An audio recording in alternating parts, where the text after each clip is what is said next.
नमस्कार दोस्तों, आप सभी का लीनियर आईसीज़ लेक्चर सीरीज़ में बहुत स्वागत है। दोस्तों, इस वीडियो में हम ऑपरेशनल एम्पलीफायर्स का जो ब्लॉक डायग्राम हमने स्टडी किया था उसका जो लास्ट ब्लॉक था वो है दोस्तों complementary symmetry push pull amplifier. इसके बाद जो आउटपुट होगा वो हमारा ऑपरेशनल एम्पलीफायर का आउटपुट होता है। तो इस वीडियो में दोस्तों इसी complementary symmetry push pull amplifiers को इन डिटेल डिस्कस करेंगे। तो सबसे पहले हम इस एम्पलीफायर के की पॉइंट्स को देख लेते हैं। सबसे पहले दोस्तों ये आपका पावर एम्पलीफायर है। उसके बाद ये क्या करता है, use to deliver high power at the load, यानी इस एम्पलीफायर का यही पर्पज होता है दोस्तों कि जो हमारा लोड होता है वहाँ आपकी मैक्सिमम पावर डिलीवर हो सके, यानी जितनी भी डीसी बाइसिंग एनर्जीज हैं उनसे हम पावर कन्वर्ट करना चाहते हैं, यानी मैक्सिमम जो डीसी आपकी पावर है उसको ट्रांसफॉर्म करना चाहते हैं इन टर्म्स ऑफ एसी, ताकि हमारा लोड पे मैक्सिमम पावर अवेलेबल हो सके। फिर दोस्तों आपके पुश पुल एम्पलीफायर में दो टाइप के आपके ट्रांजिस्टर यूज होते हैं, एक होता है एनपीएन और दूसरा होता है दोस्तों पीएनपी। ठीक है, तो ये है दोस्तों इसका मेन ऑब्जेक्टिव, और इसके बाद हम सर्किट्स को स्टडी करते हैं। ये आपका सर्किट्स है दोस्तों। यहाँ से आपको बता दें ये आपका Q1 ट्रांजिस्टर है, यहाँ VCC आपकी बाइसिंग वोल्टेज है जो एप्लीकेबल है यहाँ पे। इसके बाद दोस्तों ये जो बेस रीजन है और ये जो दूसरा आपका ट्रांजिस्टर है इसको दोस्तों हम PNP ट्रांजिस्टर कहते हैं। इन दोनों के बेस रीजन्स पे हम कॉमन अपना इनपुट वोल्टेज सिग्नल अप्लाई करते हैं, राइट। और इसके बाद जो ये अमीटर है Q1 ट्रांजिस्टर का और Q2 ट्रांजिस्टर्स का जो अमीटर है, यहाँ पे हम एक लोड कनेक्ट करते हैं जिसको RL कहता हूँ, लोड रेजिस्टेंस, जो ग्राउंडेड है। यानी इस पॉइंट पे हम अपना आउटपुट वोल्टेज फाइंड आउट करेंगे। तो आपने देखा कि सर्किट्स में हमारे दो ट्रांजिस्टर्स हैं, एक ट्रांजिस्टर है हमारा NPN और दूसरा ट्रांजिस्टर है PNP। अब इनपुट जो सिग्नल्स है दोस्तों, पावर एम्पलीफायर्स हमेशा लार्ज इनपुट सिग्नल्स को ही प्रोसेस करते हैं, और ये मान लीजिए आपकी पॉजिटिव पल्स है और ये आपकी नेगेटिव पल्स है। तो वर्किंग एक्सप्लेन करने से पहले मैं आपको कुछ बेसिक्स बताना चाहता हूँ। ये NPN ट्रांजिस्टर्स है और ये आपका PNP है। हर ट्रांजिस्टर्स में दोस्तों तीन रीजन होते हैं, अमीटर, बेस और कलेक्टर, और हर ट्रांजिस्टर में दो आपके जंक्शन होते हैं। एक जंक्शन होता है अमीटर और बेस के बीच में, दूसरा जंक्शन होता है बेस और कलेक्टर के बीच में। तो अमीटर और बेस के बीच में ये जंक्शन है, ये NPN है, तो दोस्तों ये आपका N टाइप डोपिंग है, ये आपका P टाइप डोपिंग है और ये आपका N टाइप डोपिंग है। तो ये आपका NPN ट्रांजिस्टर और ये आपका PNP, राइट। तो दोस्तों अगर मैं यहाँ पे पॉजिटिव साइकिल्स अप्लाई करूँ तो वो पॉजिटिव साइकिल्स आपकी यहाँ भी मिलेगी, और वही पॉजिटिव साइकिल्स दोस्तों आपको इस बेस पे भी मिलेगी, राइट। तो यहाँ पे जब मैं पॉजिटिव साइकिल अप्लाई करता हूँ इसका मतलब पॉजिटिव पोटेंशियल आपका बेस पे गया, यानी यहाँ पे पॉजिटिव पोटेंशियल गया। P टाइप रीजन में अगर मैं पॉजिटिव पोटेंशियल्स दूं तो डेफिनेटली ये क्या बन जाएगा, फॉरवर्ड बाइस्ड, राइट। और जब दोस्तों ये फॉरवर्ड बाइस्ड होगा तो आपका Q1 ट्रांजिस्टर ऑन हो जाएगा, यानी ये इनपुट सिग्नल्स आपके यहाँ बेस से होते हुए अमीटर के इस पॉइंट तक पहुँच जाएंगे। अब इनमें जो इनपुट है वो बेस पे अप्लाई करते हैं, आउटपुट आपका अमीटर पे लेते हैं, तो इसका मतलब कलेक्टर आपका कॉमन रहेगा। तो ये अमीटर फॉलोवर भी कह सकते हैं या इसको कॉमन कलेक्टर भी कह सकते हैं। अमीटर फॉलोवर का मतलब ये होगा कि जो भी आपकी इनपुट पे वोल्टेज अवेलेबल है ठीक वही वोल्टेज आपकी अमीटर पे भी अवेलेबल होगी, राइट। इसीलिए इसको हम अमीटर फॉलोवर भी कहते हैं। बट अब यहाँ पे ये देखते हैं दोस्तों कि Q2 ट्रांजिस्टर आपका काम करेगा या नहीं। ये आपका PNP ट्रांजिस्टर है, अमीटर बेस कलेक्टर, इसके बीच में जो जंक्शन है वो अमीटर बेस जंक्शन कहते हैं। इसको भी दोस्तों हमने पॉजिटिव पोटेंशियल्स दिया और इसको भी दिया, बिकॉज पॉजिटिव पल्स है तो कुछ पॉजिटिव पोटेंशियल्स यहाँ भी अवेलेबल होगा और यहाँ भी अवेलेबल होगा। यहाँ पे ये ऑलरेडी ऑन हो चुका है, अब इसका हम इन डिटेल्स डिस्कस करते हैं। अगर मैं यहाँ पे पॉजिटिव पोटेंशियल्स देता हूँ तो डेफिनेटली जो बेस है पीएनपी ट्रांजिस्टर्स में वो एन टाइप डोपिंग का है, और इस बेस में अगर आप पॉजिटिव वोल्टेज देंगे एन रीजन में, तो दोस्तों ये केस आपका रिवर्स बायसिंग का केस होगा। अगर ये रिवर्स बायस्ड होगा तो दोस्तों इन इनपुट सिग्नल्स को ये Q2 कभी भी अलाउ नहीं करेगा, और ये एक तरीके से कैसे बिहेव करेगा, ऑफ स्टेट्स का।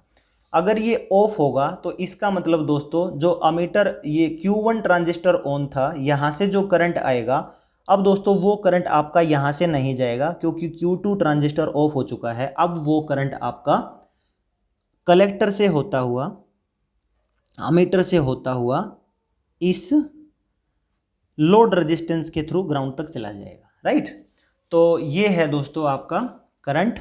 अब मैं एक्सप्लेन करना चाहता हूं कि इसको हम यहाँ जो पुश वर्ड है ये क्यों यूज़ करते हैं। इसका मतलब ये है दोस्तों, जब भी पॉजिटिव पोलैरिटी होगी तो Q1 आपका ऑन होगा, Q2 आपका ऑफ होगा, और जो कलेक्टर करंट है दोस्तों वो आपका अमीटर से होता हुआ लोड रेजिस्टेंस के थ्रू ग्राउंड तक चला जाएगा। यानी Q1 ट्रांजिस्टर अमीटर करंट को लोड रेजिस्टेंस की साइड का क्या करेगा, पुश करेगा। इसीलिए हम इसको कहते हैं पुश एम्पलीफायर, ठीक है। तो इसका एक्सप्लेनेशन यहाँ हो चुका है, बिकॉज जो आपका Q1 ट्रांजिस्टर है वो आपका अमीटर करंट को क्या करेगा, पुश करेगा। कहाँ पुश करेगा, towards the load resistance. I hope you understand this point.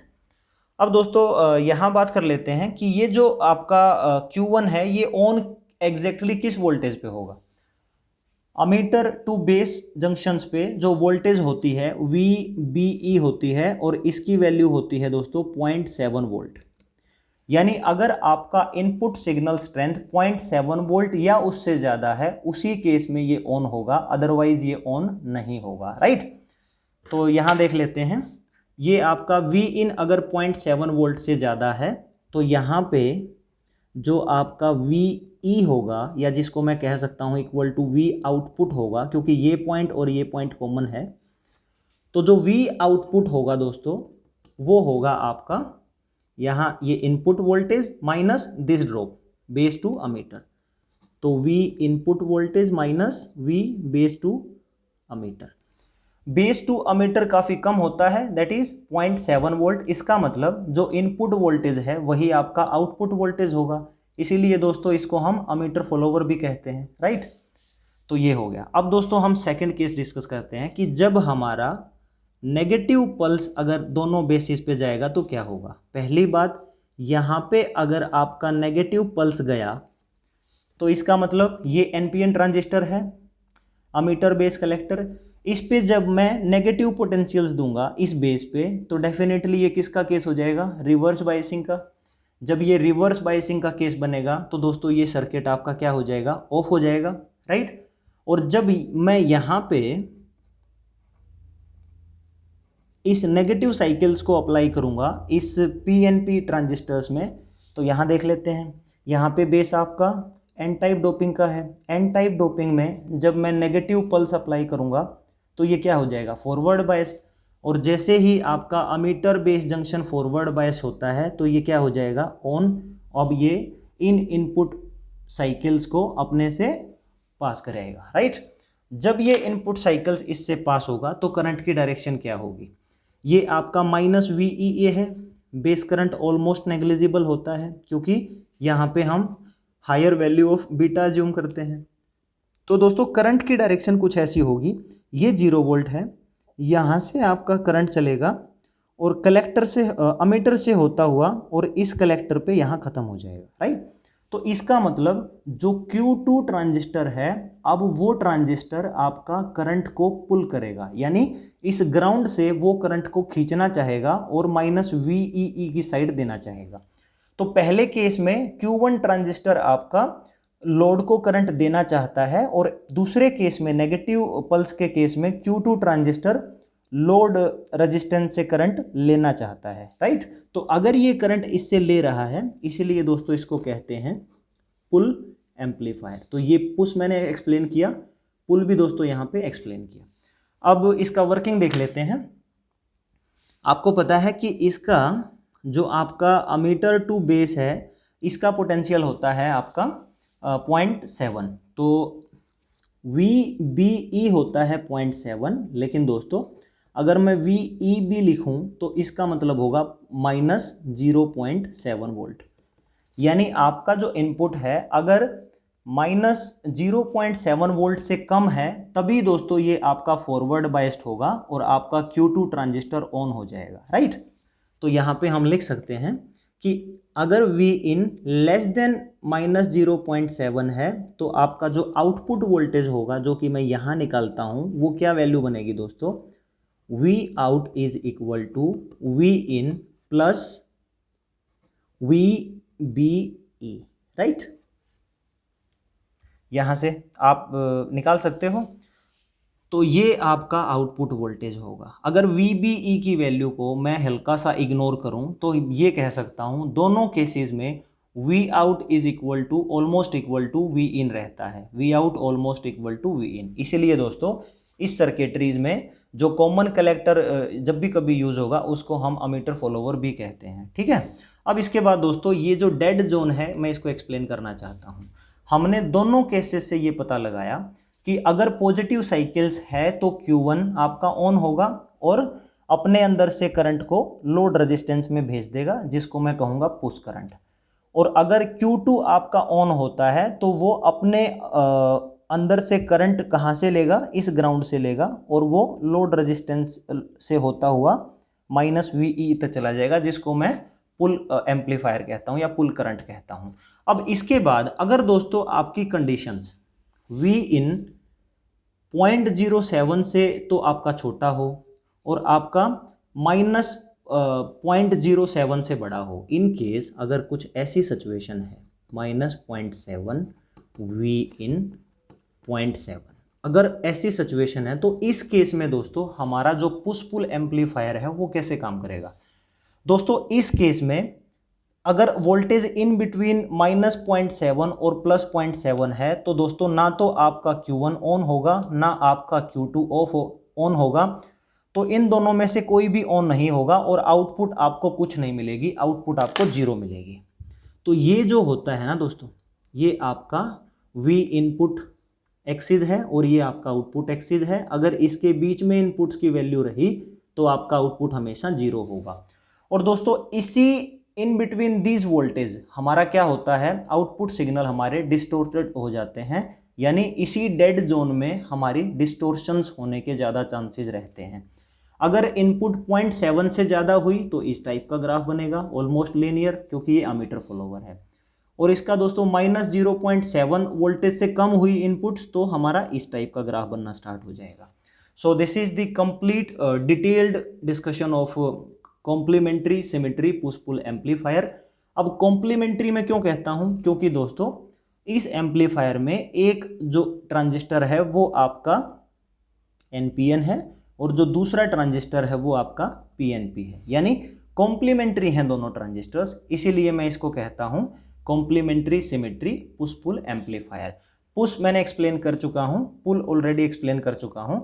अब इसका देख लेते हैं दोस्तों लास्ट में एम क्या है। एम इसका यही है कि जितने भी हमारे इनपुट सिग्नल्स होंगे, पहली बात तो उनका जो मैग्नीट्यूड है वो ज़्यादा होगा, क्योंकि ये एक पावर एम्पलीफायर होता है। पावर एम्पलीफायर हमेशा बड़ी इनपुट्स को लेता है दोस्तों। और दूसरा ऑब्जेक्टिव इसका यही है, एम यही है कि जो डीसी बायसिंग एनर्जी है उनसे आपकी मैक्सिमम पावर को वो एसी पावर में ट्रांसफॉर्म करा सके और लोड पे आपको वही एसी पावर अवेलेबल हो सके, यानी लोड्स पे आप मैक्सिमम पावर को ट्रांसफॉर्म करना चाहते हो।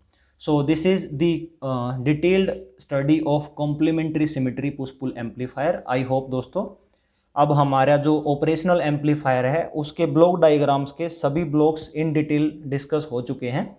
इसके बाद दोस्तों हम अपना ऑपरेशनल एम्पलीफायर्स का कैरेक्टरिस्टिक्स और उसका पिन कॉन्फ़िगरेशन स्टडी करेंगे। Thank you so much for watching this video.